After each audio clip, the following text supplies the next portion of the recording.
Part 4. Back to our stories. New workers, new sugar. A new system. British India, 1870s. It might be at a fair. You're there to sell vegetables, to pick up a job for the day, or maybe just enjoy the sights. A stranger sidles up and whispers, "You want to make a better wage? There's good work upriver." Or he might buy you some roti, bread, and lentils. Promise a new life, good money, enough to send back to your poor mother and father. Maybe there'll be another man, a decoy, but you don't know that, boasting of how rich you'll be soon enough. And so, you agree. You walk with a stranger along the hot, dusty roads, picking up other recruits who hear the same story. If you balk or get suspicious, the slippery-tongued stranger cleverly responds, "Fine, but I have fed you for the past few days, and you must pay me back." Of course, you have no money, so you walk on to take this new work. Sometimes he hints at where you're headed. Gone to Demerara. The Demerara is a river in Guyana, but the word is also used to refer to a region, and even to the colony itself. So no matter what the stranger says, you have no real idea of where you are going, or what you'll be expected to do. In fact, among the immigrants it was called Gone to Tapu, which was not a specific place. It meant something like disappeared or vanished, and carried a hint of evil or danger. This was called Indenture, the new way to find people to work the sugar fields, and it took place thousands and thousands of miles away from the Sugar Islands in India. The seeds for this system were sown in 1823 in the sugar colonies of British Guiana, now Guyana, where John Gladstone, father of the future British Prime Minister William Gladstone, owned over 1,000 slaves. John Smith, a young and idealistic English preacher who had recently come to the area, was becoming popular with those slaves. His inspiring sermons retold the story of Moses leading the Jews out of Egypt and to freedom. The sugar workers listened and understood. Smith was speaking not about the Bible, but about the present. That summer, after hearing one of Smith's sermons, over 3,000 slaves grabbed their machetes, took their long poles, and rose up against their masters. The governors of the colony rushed towards the burning plantations where they had met a group of armed slaves and asked them what they wanted. "Our rights," came the reply. Here was Haiti, and for that matter, America and France all over again. The slaves insisted they were not property. Like the Jews in Egypt, they were God's children who were owed their basic human rights. The English had stopped the slave trade, but the rulers of the sugar colony were not yet ready to listen to the slaves demanding to be treated as full human beings. The governor called in his forces, who brutally put down the revolt. Rebellious slaves were chased through the fields, and if they fled into the nearby forests, troops hunted them down. Quamina, the alleged leader of the uprising, was hanged in chains in front of the entrance of one of Gladstone's plantations, and John Smith was tried and sentenced and put to death in England, though he died of tuberculosis before his ship reached London. News of Reverend Smith's death provoked a huge outcry in British newspapers and in Parliament. Slavery depended on brutality. The death of a minister, an idealistic white English minister, convinced more and more people in England that this was an immoral trade. And though the controversy did not immediately bring the abolition of slavery, the end was in sight. The slaver had always been able to count on the support of the English nobles, who resisted any change that might diminish their power. But even as the abolitionists spoke up for the rights of Africans, Parliament was finally seriously considering giving more English people the right to vote. It is as if the hands on the great national clock were moving together towards high noon, the old age of slavery overseas, and a parliament elected by only 3% of the English was ticking down to days, to hours, to minutes, to seconds. In 1833, exactly 10 years after the British Guiana Rebellion, the Emancipation Bill was finally passed. England. Royal, aristocratic, class-bound England made slavery itself illegal. On August 1st, 1838, all slaves would be freed. Clarkson, Wilberforce, and their fellow abolitionists had won. The Quaker, William Allen, who had sworn off sugar for nearly 50 years while he battled against slavery, drank his first cup of tea with a spoonful of white, free sugar. The end of slavery was a great step for human rights.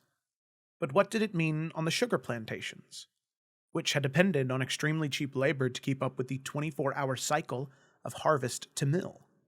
In 1836, the same John Gladstone whose sugar estate had exhibited the chained body of the slave leader Quamina wrote to a shipping company. Gladstone asked it to provide 100 workers, the slang name was coolies, from India to labor his plantations.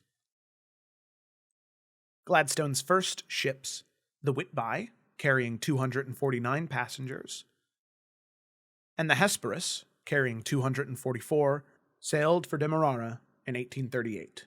Thus began a new chapter in the story of sugar. Crossing the Black Water. Why would any Indian risk going off to work in sugar? At the time, India was very, very poor, especially in the north, where famines and droughts had swept across the countryside and people were pushed off their land. Leaving home to find work was not a new idea, but there was a catch, a special problem in sugar work. The people of India practiced many different religions.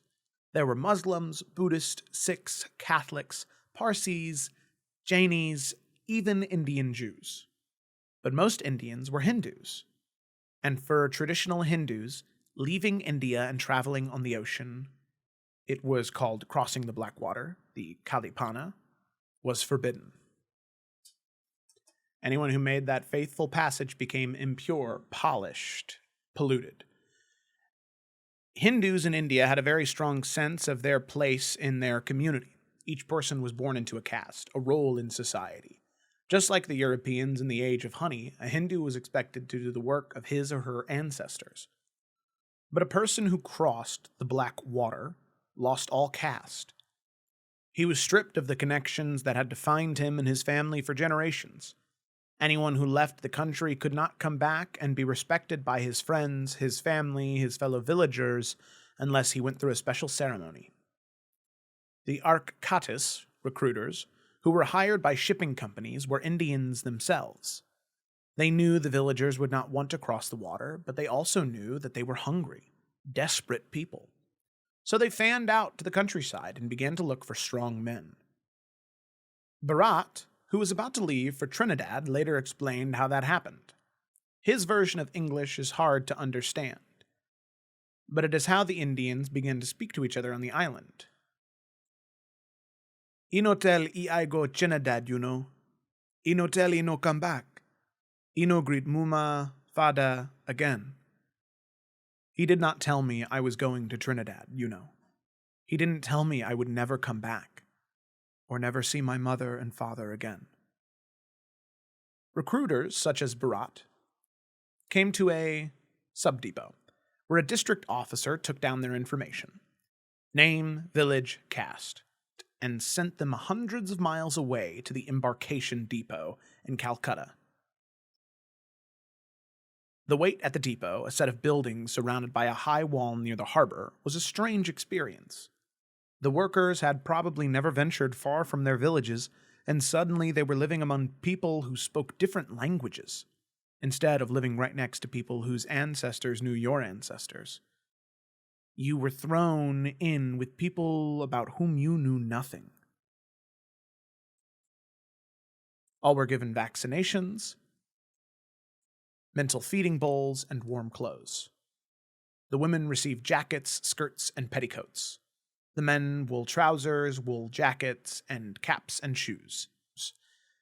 They agreed to a 5-year contract, during which they were paid a daily wage and were given promise of a return passage back to India.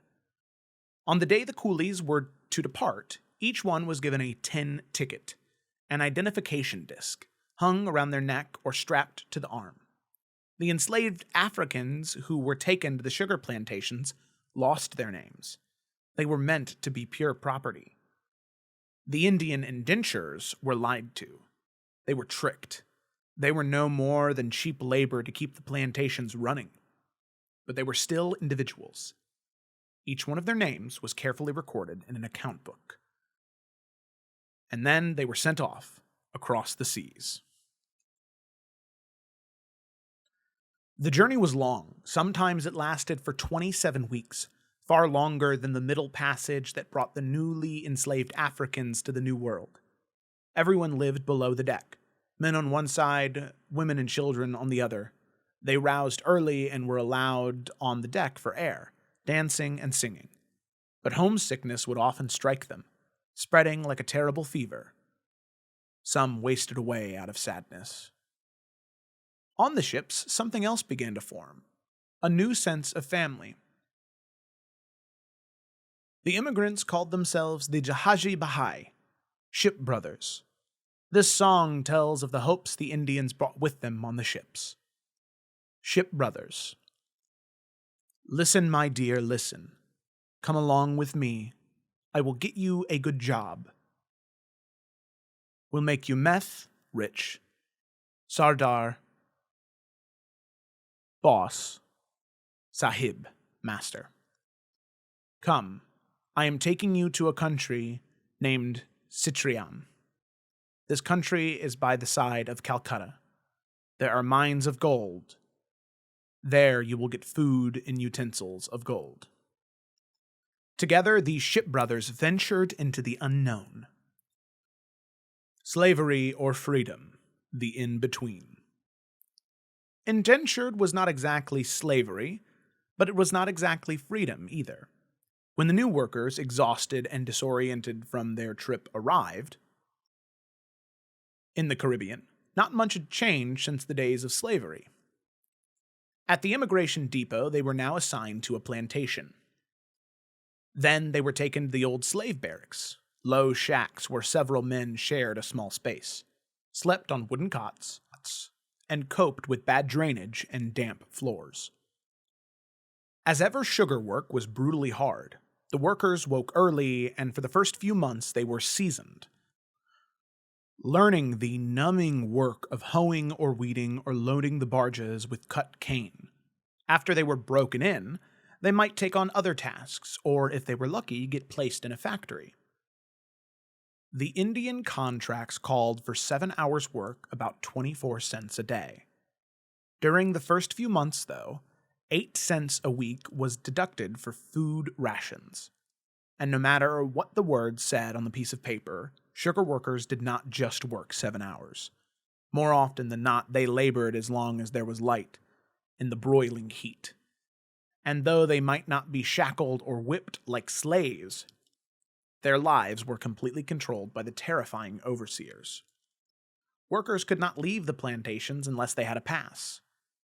And if they did decide to explore on their own without permission, they could be thrown in jail, sentenced to hard labor, or lose some of their hard-earned wages.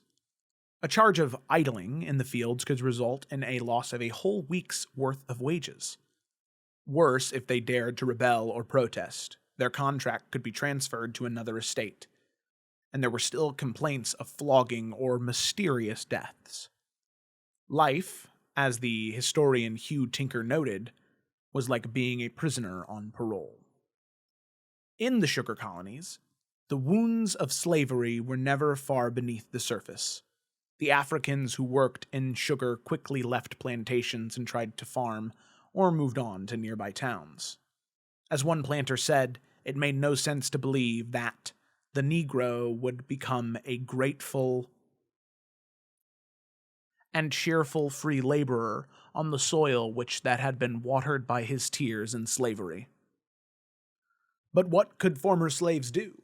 Every Indian who accepted the paltry wages specified in the indenture contract lowered the price an African could charge for his labor. The Indian coolies and the ex-slaves who resented these newcomers flooding into the colonies and driving down wages were instant rivals. This was convenient for the planters, who were skilled at the game of divide and rule.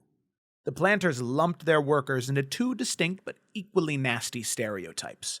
Former slaves, who were described as lazy, whereas Indians were called meek, docile children. "You may have plenty of work for a black man and a colored man, and they will not do it," claimed planter W. Elaine Ireland. He conveniently ignored the fact that ex-slaves wanted to work their own land, not labor for former owners. The overseers praised the Indians' meekness, but also held them in contempt. The Indian, one overseer claimed, possesses the low, cringing and abject habitat common to his nationality. And yet, for all these hardships and prejudice, most Indians decided to stay in the colonies even after their contracts ended. By the end of the 1800s, only a quarter of the indentures sailed back to India after their 5 years were over. Sometimes this was because they were still too poor.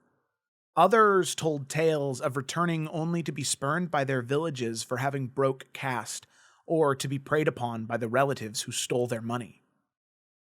Most of those who stayed in the New World, though, chose to do so because it offered a new life. And in the late 1800s, the authorities began to make a new offer to Indian workers. If they remained in the Caribbean, they could get a small plot of land of their own. After putting in their time in sugar, they could begin to farm for themselves. Marina's own family prospered during this time. Her great-grandfather, as headsman on one of the largest plantations in British Guyana, Port Morant, the land was drier than elsewhere, making people less prone to malaria. And it was here, on the unused green fields, that some of the best cricket was played. A bustling town, also called Port Morant, sprang up with schools, even a hospital. Her great-grandmother ran a grocery store so that they were able to put aside some money and marry one of their granddaughters to the first Indian lawyer in the colony. Her grandmother was given a large house as her dowry, the very house Marina later learned had been replaced by an auto repair shop. By the turn of the 20th century, the colonies were changing. Sugar still dominated the local economy, but now there were more and more free workers, those who had moved off the estates and lived in their own houses, splitting up their time between sugar work and their own businesses. There were Indian shopkeepers, traders, and rice growers. The Africans, too, had migrated to the cities, where they were becoming clerks, teachers, or servants in wealthy households. A new society was emerging, one that had its roots in the dark history of slavery, but was also moving into the future. The planters regarded themselves as benevolent rulers of these changing sugar lands, and with the coolies as their ignorant and childlike wards, rulers they were, and they often used the courts to maintain control, not to administer justice. Still, there was a distinct difference from the days of slavery. Now, there were laws on the books, not debates about abolition. There were contracts signed by both parties, not just the rules of guns and torture. And we can hear that shift in the voice of one remarkable, mysterious Indian.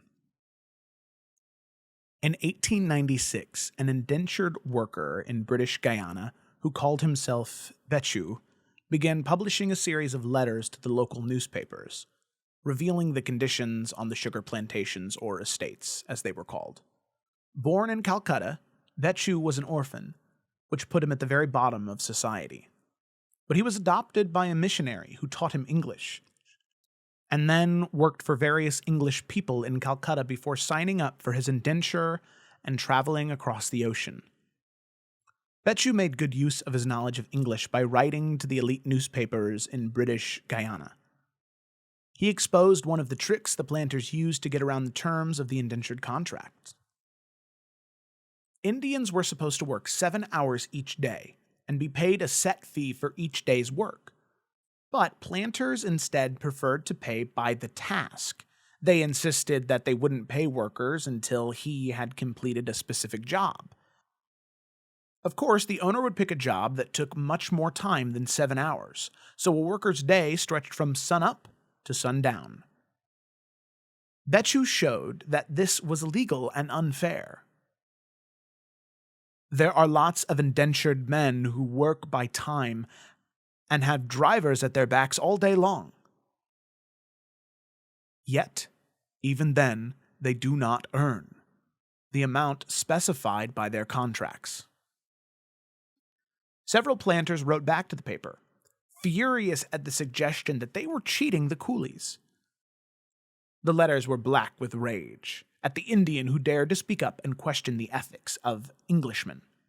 When a commission was convened in 1897 to investigate the conditions on the estates, Betchu, the Indian the planters hated, came before the judges to share his evidence.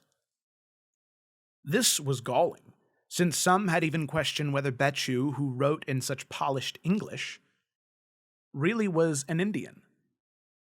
But there was more to the planters' outrage than the desire to silence the outspoken Indian. Underneath the clash over rights, laws, and work rules, there was a deeper truth that the planters were sensing. The age of sugar was ending.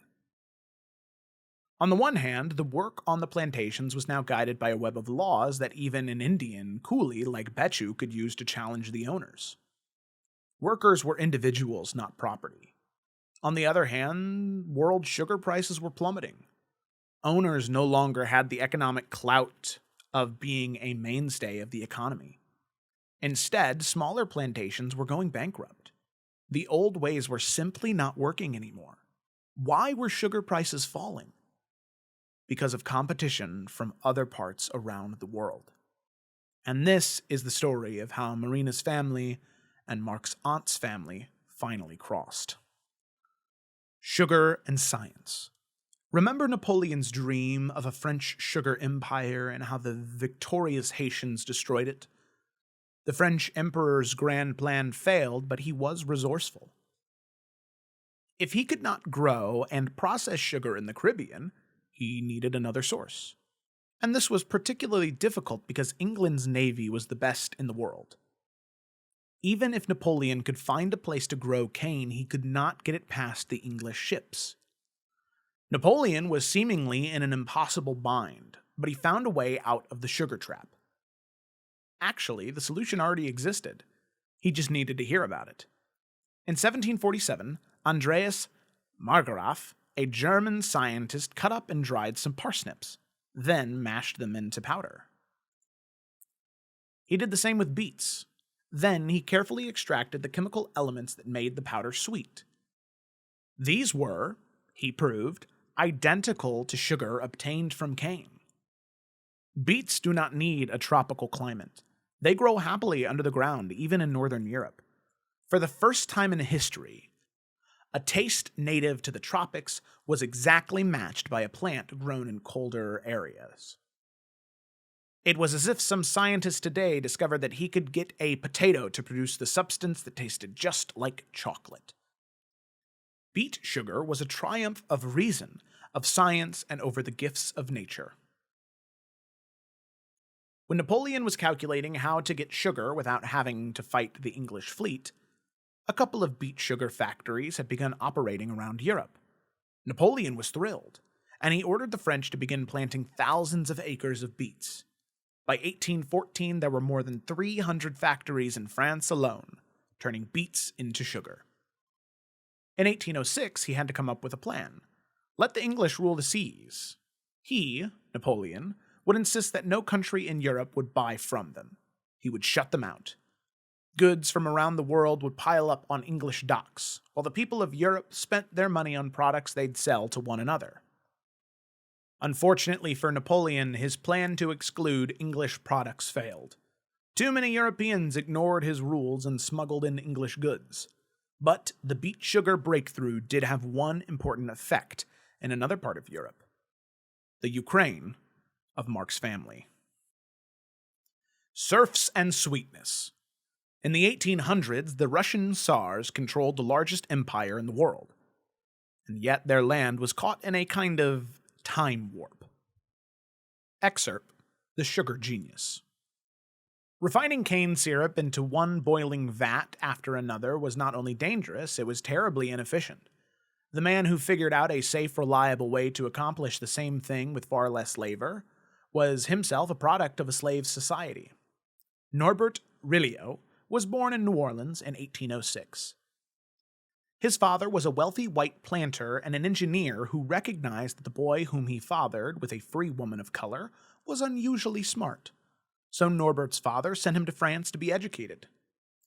There he learned the same rational, scientific approach to testing and experimenting that had proven that sugar that comes from beets is the same as that which comes from cane. And when he returned to his home in Louisiana, he applied his knowledge of engineering to refining sugar. Rilliot figured out that if sugar syrup was heated in a series of special sealed pans instead of in open cauldrons, the whole process would be transformed. One person, instead of a team, could oversee the operation, and far less heat would be needed, since the heat could be transferred from one pan to another. Rilliot first demonstrated his invention in the 1840s, and planters were quick to see its value. But even being a noted inventor who had been given his legal freedom by his father was no guarantee of safety to a black man in Louisiana. So he returned to France. Though he was not in danger of being enslaved in France, he suffered through a series of conflicts with others who claimed that they had invented the process.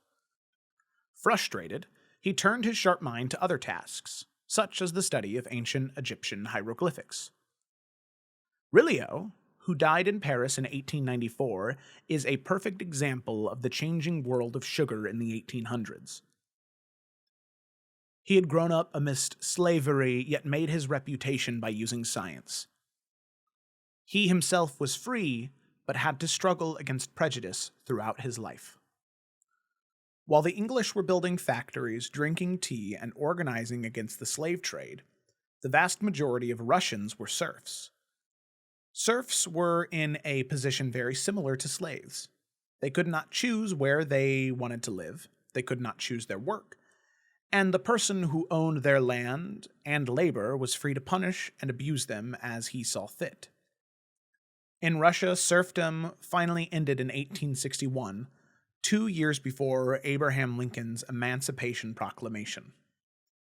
Not only were the Russian farms run on unfree labor, but they also used very simple, old-fashioned methods of farming, like the English back in the time of Henry III. All Russians, aside from the very wealthy, still lived in the age of honey. Sugar was a luxury taken out only when special guests came to visit. Indeed, as late as 1894, when the average English person was eating close to 90 pounds of sugar a year, the average Russian used just about 8 pounds. In one part of Russia, though, the nobles who owned the land were interested in trying out new tools, new equipment, and new ideas about how to improve the soil.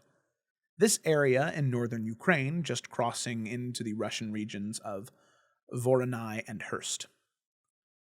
When word of the breakthrough in making sugar reached the landowners in one of the most advanced parts of Russia, they knew just what to do: plant beets. Cane sugar had brought millions of Africans into slavery, then helped foster the movement to abolish the slave trade. In Cuba, large-scale sugar planting began in the 1800s, brought by new homeowners interested in using modern technology.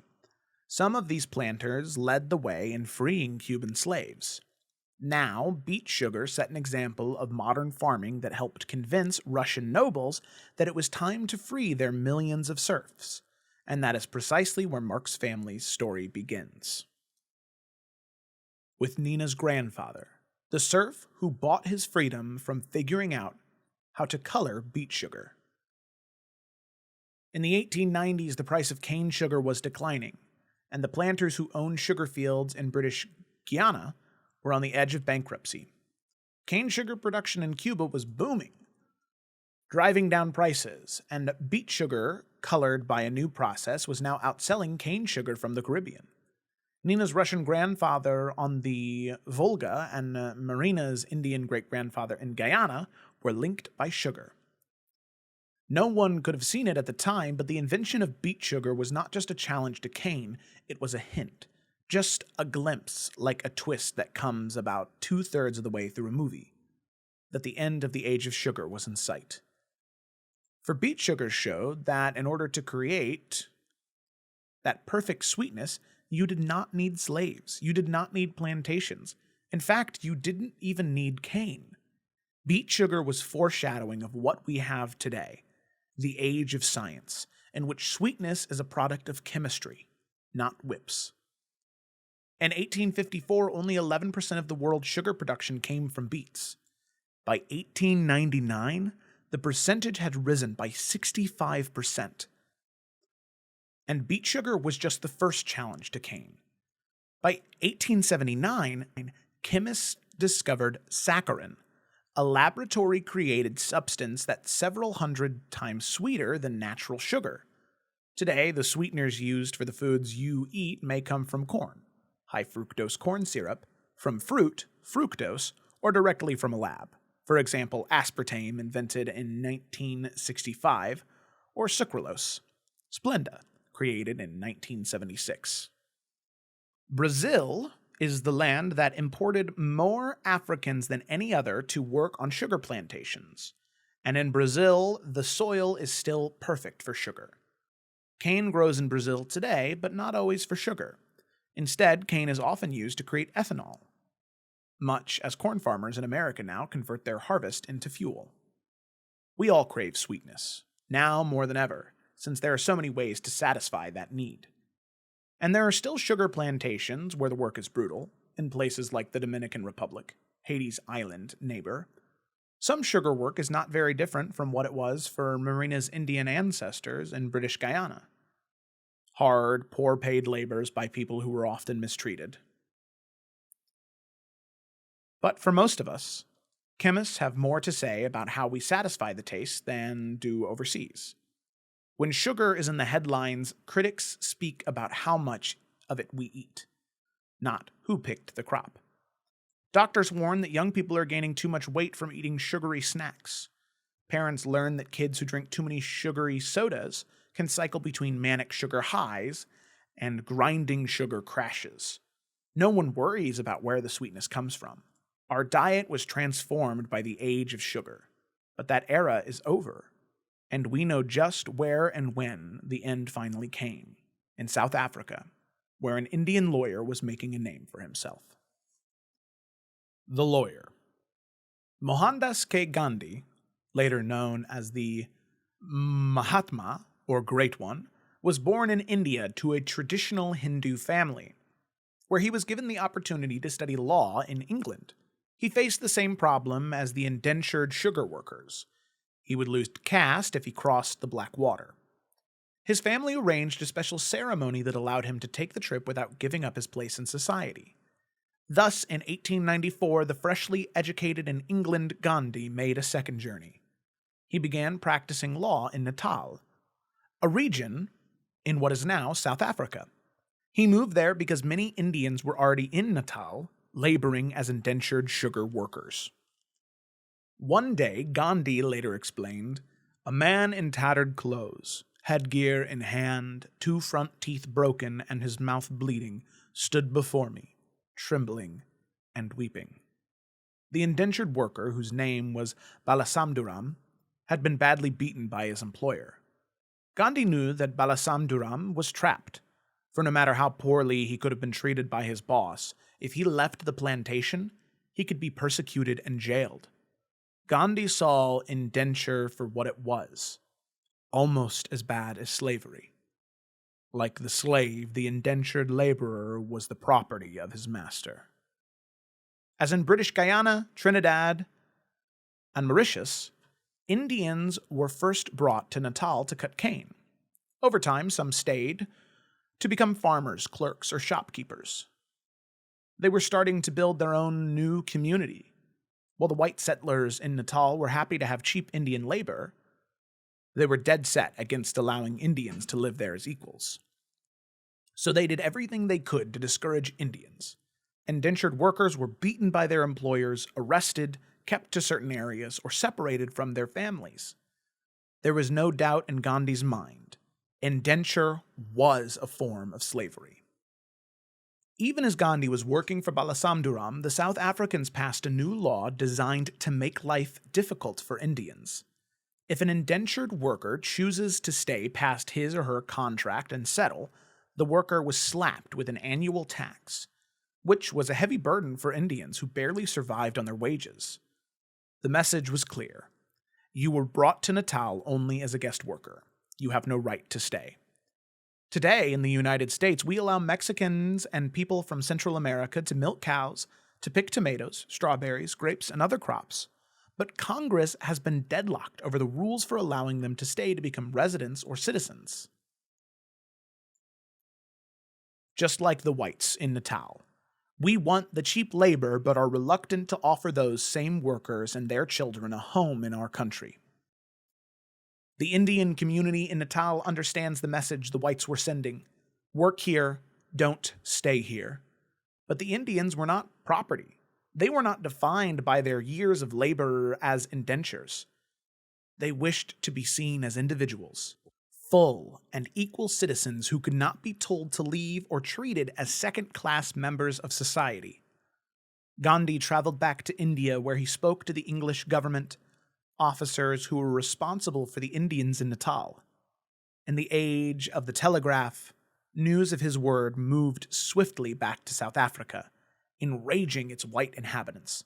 By the time he returned, at Christmas time, an angry mob was waiting at the docks, and they surged around Gandhi, throwing rocks and eggs until Mrs. Alexander, the local police magistrate's wife, fended off the attackers with her parasol. Gandhi was taken to the police station, where he was whisked through a side door, disguised in a police uniform. So far, Gandhi was being a lawyer and advocate, pleading with whites to offer better treatment for Indians. His message was about to change. Satyagraha. Sugar had left a bloody trail through human history. Sugar plantations from Africa to the Caribbean and Louisiana and as far as Hawaii are haunted by stories of brutality, torture, rape, and murder. When slaves rebelled, they often took gruesome revenge on their masters, only to face even more horrific reprisals when the owners and overseers regained control. Indenture was a step better than slavery. But masters did their best to intimidate the workers to keep wages low and silence critics. Violence was the very soil from which sugar sprang. The only way to fight sugar masters, it seemed, was for the workers to be harder, tougher, and more willing to accept bloodshed than their owners. Gandhi began to see that there was a way for the indentured Indians to strengthen themselves without having to rely on machetes and guns. Freedom, he realized, did not only come from rising up against oppressors and tyrants. It could also be found in oneself. The mere fact that the sugar masters treated their workers as some form of property did not mean the Indians had to accept that definition. In fact, it was up to them to claim, to assert their own worth, their own value. A man who had his inner personal dignity was free, no matter how a boss tried to bully him. Gandhi's years in South Africa became a laboratory as he experimented with how to be a truthful, free person. Finally, he was ready to put his ideas into practice. On September 11th, 1906, the Empire Theatre in Johannesburg, South Africa was crowded with Indian delegates, waiting to hear word about the Black Act, the law that was due to take effect next year, and it required every Indian, man, woman, and child over the age of 8 to be registered and fingerprinted. Any Indian who did not have proper registration papers could be fined, jailed, or deported. In the Indian community, the registration card was a humiliating symbol of discrimination. They were being treated not just as outsiders, but as potential criminals. Gandhi sat on the stage awaiting his turn to speak. When he stepped up, he looked out into the audience and felt he could read every face, the expectation of something strange to be done or to happen. Then Gandhi invited each person in the theater to join him in an exceptional oath, a pledge not to register, not to accept the government's rules, even if that resulted in severe punishment. Gandhi insisted that every person weigh the commitment to make a personal choice.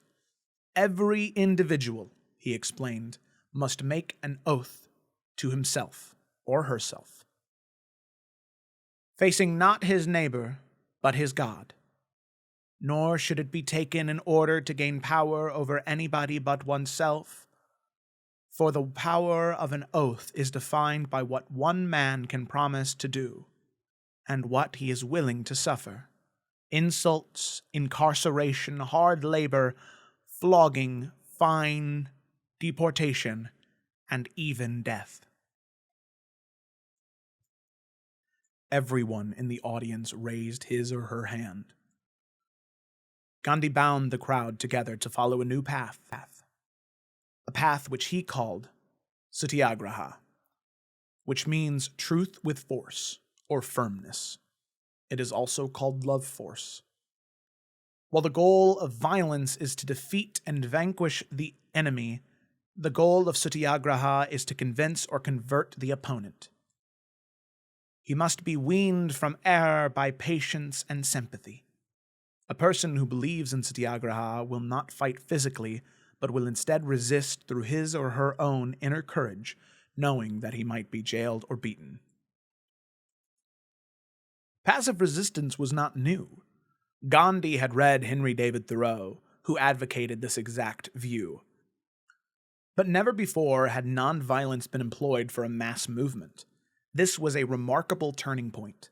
Gandhi escaped the cycle of violence breeding violence. He challenged poor workers to show wealthy masters that there is a better way. Satyagraha is the opposite of the idea that a human being can be made into property by someone else's laws or guns or prejudice. Any person can pledge to live up to his highest standards. Then the effort to make good on that vow is what defines us as human beings. We are the sum of our soul strength, not of the judgments imposed upon us by others. On August 16, 1908, thousands of Indians assembled at Humida Mosque in Johannesburg Park. The protesters had issued the ultimatum, demanding that the government repeal the Black Act. Then a volunteer came riding up by bicycle with news. The government would not budge. The Black Act would remain in force. A fire was lit in a giant iron cauldron, and the certificates of 2,300 Indians were tossed into the flames. The first major act of Satyagraha. I am not property. The Indians were showing, I am not your victim. They were demonstrating, I have the power of my consciousness. They were proving. The quiet strength of the Indian community shook the South African government, and by June 1914 it gave in. The Black Act was taken off the books. The Indians had insisted that they were not mere workers but citizens, and finally the government could not resist. His work done, Gandhi returned to India, where Satyagraha became the most effective weapon in the fight for Indian independence. In India, Gandhi also preached non-cooperation, refusing to use or buy British goods, just as the British abolitionists shamed people into not buying the blood-soaked crystals forged in slavery. He told Indians not to buy goods manufactured by their colonial masters. Gandhi's love force won. In 1947, India became the first British colony since the United States to break free from foreign rule. As we all know, nonviolence and passive resistance would eventually spread throughout the world, inspiring the likes of Martin Luther King Jr. in his fight for civil rights in America. The origins of Satyagraha, one of the most revolutionary and potent ideas in recent memory, lay in the moment when Gandhi met the abused, indentured man, Balasamduram, and when the sugar workers who had been brought around the world to cut cane rose up to demand their rightful place. Sugar turned human beings into property, yet sugar led people to reject the idea that any person could be owned by another. Sugar murdered millions. and yet it gave the voiceless a way to speak. Sugar crushed people, and yet it was because of sugar that Gandhi began his experiment in truth, so that every individual could free him or herself. Only sugar, the sweetness that we all crave, could drive people to be so cruel, and to combat all forms of cruelty. The craving for sugar took us from that ancient time when people were defined by the work of their ancestors to our modern world, the one Gandhi led us to see, in which each individual is valued as human. Though terrible conditions for sugar workers still exist in places such as the Dominican Republic, and cane sugar has been replaced by other sweeteners invented in the age of science. This one substance forever marked our history. Every day we live in the world sugar created, where the descendants of Africans live in the Caribbean, in Brazil, in the United States, and Canada, where the grandchildren of indentured Indians share those Caribbean islands and American cities, where the children of China, Japan, the Philippines, and Korea make up the population of Hawaii, where Haitians still suffer from the silence that greeted their nation's birth, where equality does not belong to the rich, the planter, the overseer, or even the freed people. It exists to each one of us. That is the sweet truth brought at the price of so much bitter pain. Sugar changed the world.